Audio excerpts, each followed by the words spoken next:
అన్ని వ్యవస్థల్లోకి కార్పొరేట్లు దూరిపోవడం జరిపోయింది.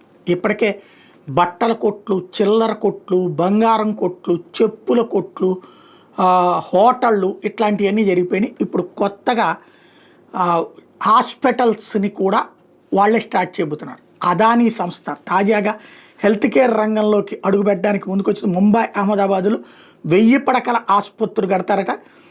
అదానీ గ్రూప్ ఆరోగ్య సంరక్షణ హెల్త్ కేర్ రంగంలో ప్రవేశిస్తుంది. ఇందులో భాగంగా ముంబై, అహ్మదాబాద్ నగరాల్లో అత్యాధునిక సదుపాయాలతో 2 ఆసుపత్రులు ఏర్పాటు చేస్తుంది. ముంబైలో జరిగిన సదస్సులో అదానీ గ్రూప్ చైర్మన్ గౌతమ్ అదానీ విషయం వెల్లడించారు. తాము ఏర్పాటు చేసే ఆసుపత్రులు వ్యాధి నిర్ధారణ, చికిత్సలో కృత్రిమ మేధను ఎక్కువగా ఉపయోగించబోతున్నట్టు చెప్పారు. అనేక వ్యాధులకు ఒకే చోట చికిత్స అందించేలా ఈ ఆసుపత్రులు ఏర్పాటు చేస్తున్నారు. అత్యవసర పరిస్థితులు, కోవిడ్ వంటి మహమ్మారులు వ్యాపించినప్పుడు ఈ ఆసుపత్రుల సామర్థ్యాన్ని వెంటనే విస్తరించవచ్చని చెప్పారు.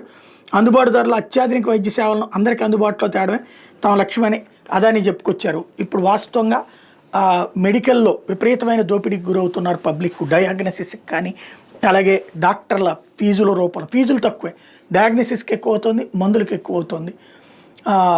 దాంతో ఇబ్బంది పడుతున్నటువంటి పరిస్థితి. పోటీ వస్తే ఏమన్నా తగ్గుతుందా చూడాలి. ఎందుకంటే నలుగురు పోటీ పడుతున్నప్పుడు కాస్త రేటు తగ్గే అవకాశం ఉంది. దానికి సాక్ష్యం సెల్ ఫోన్లు. మరి ఇక్కడ ఏమవుతుందో చూడాలి. ఇంకోటి, దీనివల్ల ఒక మంచి జరుగుతుంది.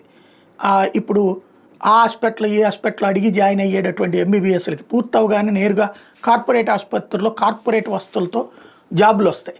ఆ విధంగా కొంతమేర మంచి జీతాలు కూడా వచ్చే అవకాశం ఉంటుంది.